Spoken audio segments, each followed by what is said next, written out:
Well, since you've lived on the Monterey Peninsula since the late 30s, have you traveled away, or have you pretty much stayed around here?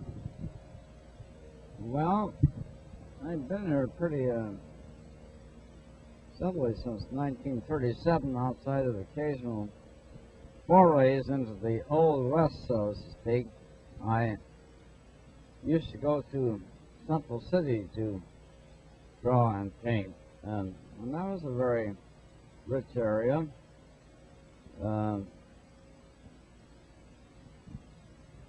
We had an opera house there that I believe was called a Teller Opera House, and that is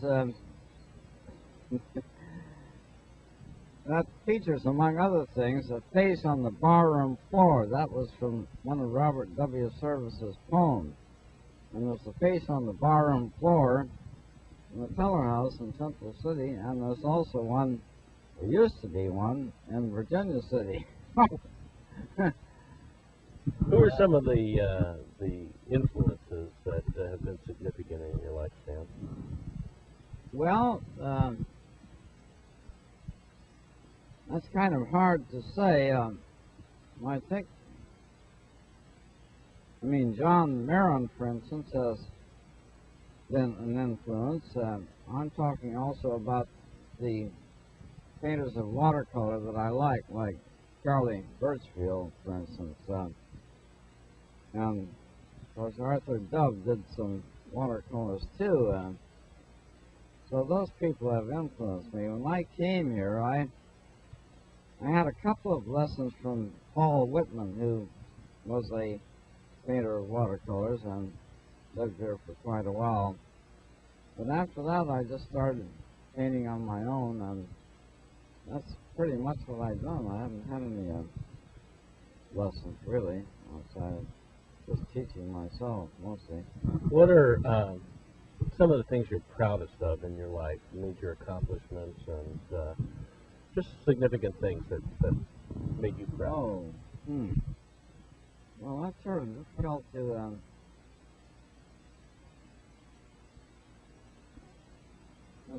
let's see. Let's go back to 1937 when I came up here, and my parents had bought a lot over there in Carmel in 1926, and so I decided to come up here and do something about that lot.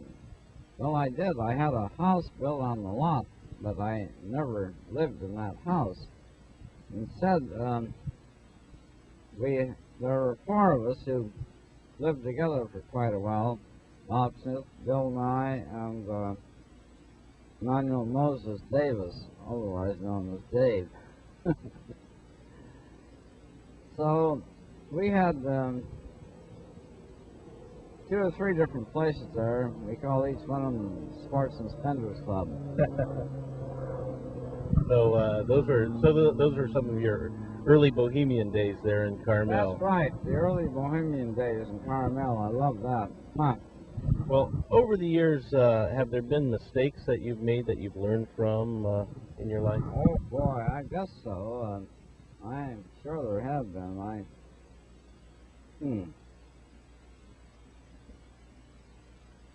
Well, I can't think of any particular thing along that line, naturally, but we tend to forget those mistakes when we learn from them. Right, you bet. Yeah. Well, how's your attitude been towards money over these years, Sam? I know art is not the most lucrative way to make a living, and often we have to do other things to support our art. Well, that's true. But actually, that is why I was a cab driver, for one thing, and also later became a dispatcher. And at one time I owned a bookstore in Carmel, or we did, for a number of years. But I lost that. When I went, one time I worked at the bookstore over at the city of Monterey. So that lasted until the Army wives got after me for not handling their cookbook correctly or some damn thing. That was a ridiculous episode, which I resented a lot. In other words, I got kicked out. Well, how do you spend your days now? What's a typical day like for Sam Colburn? Well, there isn't. I mean, you see, we get up and then we have breakfast, and as far as being typical is concerned, why, on Thursday I have a class that runs from 10 to 12. Other times I may go out at any time and paint, but I do like to paint in areas where the sun is out. So that makes it sort of difficult around here these days. So I often go up into the Corral de Tierra. That is a very rich area for painting for me. And I guess, as you probably know, that was the scene of Steinbeck's Pastures of Heaven. Right. About the families that lived up there. Was Steinbeck somebody you knew in the early days back in the late 30s? Yes, indeed. John Steinbeck and Carol, his wife, and Bruce and Jean Harris, and of course Ed Ricketts, and maybe a couple of other people, I can't think of them, but they used to drink red wine and Knox Lab there. That was a pleasant time. Swap philosophies and projections for the future. Down to find out what we talked about. I really don't know. Speaking of philosophy, Sam, what's your basic philosophy of life? Well, I try to establish an empathy between myself and subject matter, no matter whether it's, say, landscape or seascape or doing portraits, any of those things. I attempt to, I mean, this is something that exists only certainly in the mind, but it kind of helps me to feel a sort of a bond.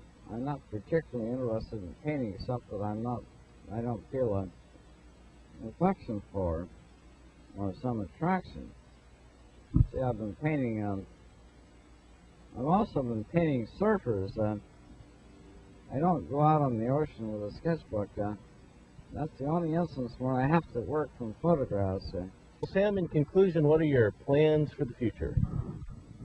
Well, I don't have any very, shall we say, ambitious plans.